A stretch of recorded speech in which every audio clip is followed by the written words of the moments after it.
there, I'm Kim Sauer at SMTAI in Rosemont, Chicago for WNIE TV. I'm joined by Brian D'Amico from Mirtec.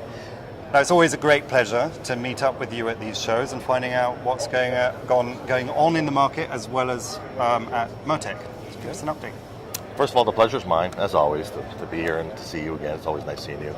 And yeah, there's some neat new stuff. What we're seeing a lot in the industry now is we're seeing a lot of Industry 4.0 and more collaboration between different vendors.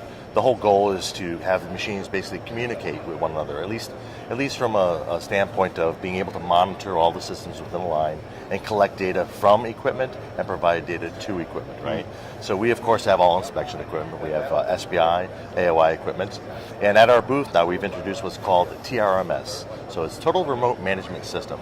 And this has actually gotten a lot of traction because what this allows us to do is we can now monitor all systems within a line. So from one dashboard, I can monitor the screen printer, the SPI machine, pick and place machine, post placement AOI machine, reflow oven, I can monitor everything. So I have access to the computers, and actually I can collect data and provide data to those machines as well. So our total remote management system allows one person to basically manage multiple lines of equipment. So it's really more or less about efficiency. So you have Industry 4.0, which is really geared towards making the process better. Right, reducing defects, right, making manufacturing as best as it can be. And then we've taken it one step further where we have one opportunity or one dashboard that can control the entire line, so that makes it very efficient for our manufacturers. That's what we're showing here at the show. You mentioned data and communication between machines, across vendors, corporations starting. There is, within this whole Industry 4.0 debate, the issue we've been talking about, which is standard language. How do you deal with that? Well, okay, so there's a couple of different standards that are being proposed at this time, but they're still under development. CFX is one of them. We, of course, heard about CFX. The trouble with that is that first of all, it is still under development because we're basically looking at the different protocols that we can use when getting data from machines, right? You have to standardize the format of the data so we can find what data is useful. The issue with that as well is, first of all, it's still under development. But secondly, that really only pertains to newer equipment. So a lot of my companies have got, multiple different pieces of equipment. Some that are, machines are 5, 6, 7 years old. And you're not going to throw that away just because you can't get connectivity. So the way that we do that is we actually picked a company that's very good as actually middleware, and that's actually Coguscan. So what Coguscan's forte is that they can actually deal with CFX, they can deal with SexGen, they can deal with any older equipment. The goal is having connectivity to that piece of equipment, then collecting the data, normalizing it, putting it in a manner where it can be used by multiple different machines. So we really don't want to get involved in that aspect of it because it's busy enough selling machines and servicing customers, right? And that's not really our forte.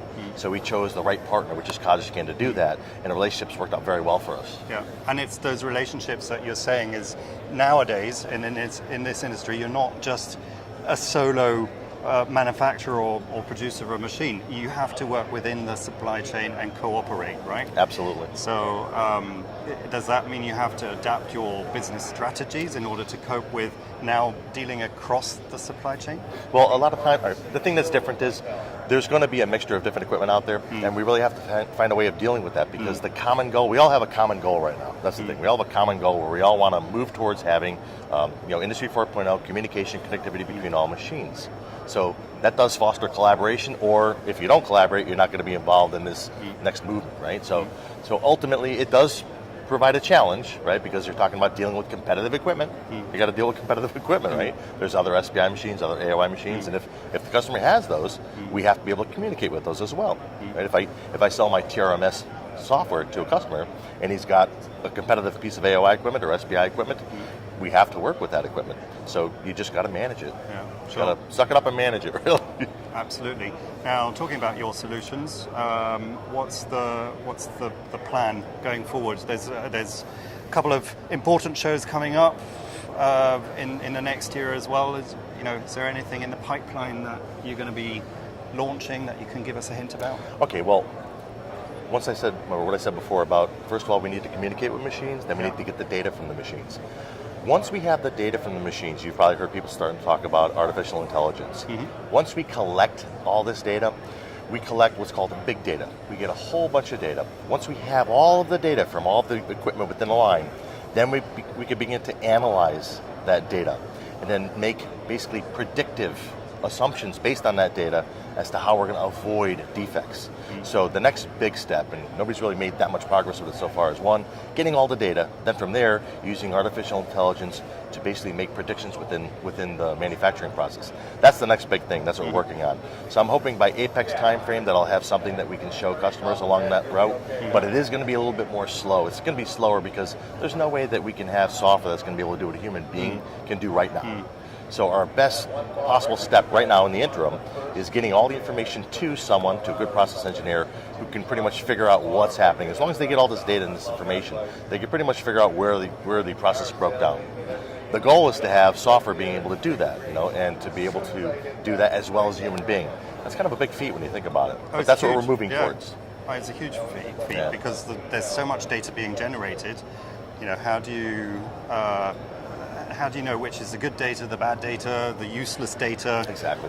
Really, you want to know what's the useful data and what do we do with it. Yep. So, big challenge ahead. Great talking to you again. I'm sure I'll see you somewhere around the world, and I look forward to our next chat. Me too, Ken, me too. Thank you. Thank you.